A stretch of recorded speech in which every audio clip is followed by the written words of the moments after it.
नमस्कार मित्रों, फिर से हाजिर हूं एक बार आपके सामने एक नए मुद्दे के साथ।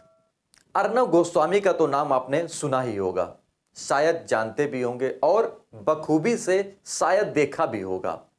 नहीं सुना होगा, नहीं देखा होगा तो हम आपको बताते हैं कि आखिरकार अर्णव गोस्वामी का बड़ा खेल क्या खुल गया है। अर्णव गोस्वामी की ऐसी चैट सामने आ गई हैं जिसको लेकर देश में आक्रोश का माहौल है, या यूं कहें कि सीधे तौर पर उनको आतंकवादी भी घोषित किया जा सकता है। क्यों किया जा सकता है, इस नए मुद्दे के साथ हम आपके सामने आए हैं। कुछ बताने की, कुछ दिखाने और कुछ समझाने की कोशिश है कि आखिरकार ऐसा क्या हुआ कि अर्णव गोस्वामी की पूरी पोल खुल गई और आम जनता के सामने ही नहीं बल्कि पूरे खास जनता के सामने भी बाहर आ गई है। पार्थोदास गुप्ता और अर्णव गोस्वामी के बीच में जो चैट हुई है, जो तकरीबन खुलकर सामने आई है, उसको लेकर पूरे देश में विरोध है। अपने अपने तरीके से, अपने अपने अकाउंट से, अपने अपने लहजे से किया जा रहा है। मुख्य धारा से अगर हम जोड़ें इस बात को तो सीधे तौर पर चैट में यह निकल करके आ रहा है कि अर्णव गोस्वामी की चैट और पार्थोदास गुप्ता की चैट, जो कि बार के पूर्व सीईओ थे, बहुत ही दिलचस्प चैट है साहब। यहां तक कि जो एयर स्ट्राइक हुई, जो पुलवामा में हुई, जो स्ट्राइक की बात करी गई थी, उस चैट की जानकारी भी गोस्वामी जी को थी। हो सकता है कि तुलसीदास गोस्वामी को जानकारी ना हो, लेकिन अर्णव गोस्वामी की पूरी जानकारी पास में थी। अगर अर्णव गोस्वामी के पास पूरी जानकारी 3 दिन पहले थी तो अर्णव गोस्वामी ने क्यों नहीं बताया, क्यों नहीं देश के सामने रखा कि आखिरकार ऐसा होने वाला है। अगर इस चैट की जानकारी, या यूं कहें जो चैट में जानकारी दी गई, अगर वो जानकारी देश के सामने होती तो हो सकता है जो 40 जवान शहीद हुए थे वो बच सकते थे, उनके परिवार बच सकते थे, उनके बच्चे खिलखिला रहे होते साहब। लेकिन अगर सीधे तौर पर यह भी कहा जाए कि उन 40 परिवारों का अगर कोई जिम्मेदार है तो कहीं ना कहीं गलती अर्णव गोस्वामी की भी है कि जो एयर स्ट्राइक करी गई, जो स्ट्राइक हुई, उसको लेकर सीधे तौर पर जाना गया।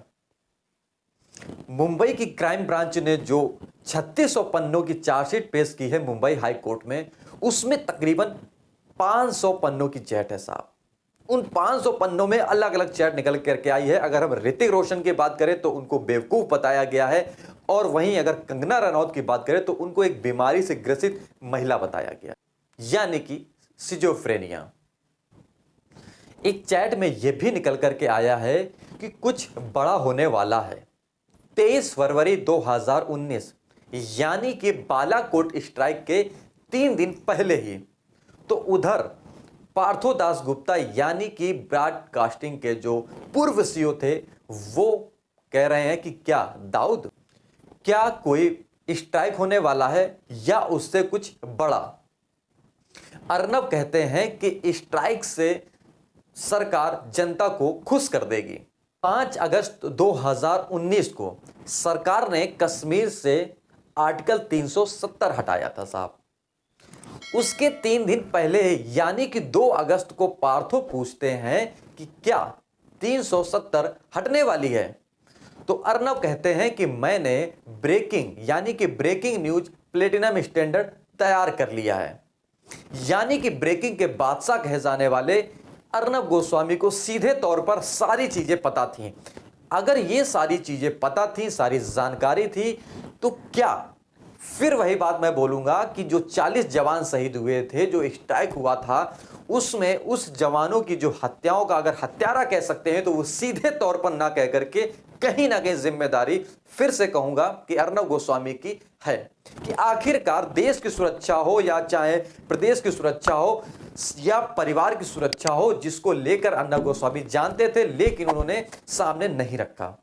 अगर ये बात करें तो खोखलापन यानी कि दोगलापन भी सरकार के साथ हुआ है, क्योंकि कौन ऐसा व्यक्ति है, कौन ऐसी जानकारी है जो लीक थी, जो सीधे तौर पर किसी बड़े बड़े दिग्गज पत्रकारों के पास ना होने के बावजूद अर्णव गोस्वामी के पास थी। तो कहीं ना कहीं साठगांठ सरकार की हो या अर्णव गोस्वामी की हो, या यूं कहें कि इन दोनों के जो चाल है वो सीधे तौर पर एक दूसरे को मालूम रहती है, लेकिन जो खेल होता है वो आम जनता के साथ होता है साहब।